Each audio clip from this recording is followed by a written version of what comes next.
In the study of how these modern translations have come about, there's some interesting occurrences. J.B. Phillips, who produced one of the first modernist translations of Phillips' New Testament, told this story. He wrote a book about his translation effort. The book's called Ring of Truth. There's a chapter in it about his translation effort. It said he wrote C.S. Lewis a letter asking Lewis's advice on a particular translation, and Lewis died before he could answer the letter. So he said he was sitting in his study one day, roaring fireplace, working on the Bible translation, and the ghost of C.S. Lewis appeared to him. Because Lewis did not want to go on to heaven and leave that letter unanswered. Polite man that C.S. Lewis is. According to him, he and C.S. Lewis sat and talked for hours about his New Testament translation after Lewis died. And when you hear a story like that, there's three possibilities. Your Bible translator is lying, in which case I don't trust him to translate the Bible. Or he's crazy, in which case I don't trust him to translate the Bible.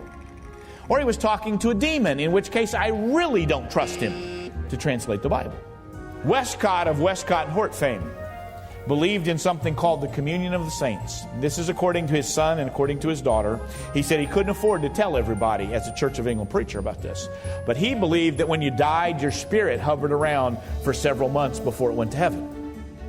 And he would go in the chapel of the church where he pastored, in the auditorium of the church that he pastored, in the middle of the night when it was completely dark.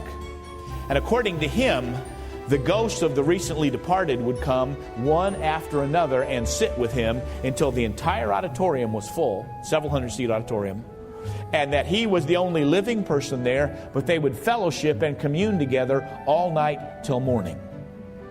Now, when a Bible translator tells you that, there are three possibilities.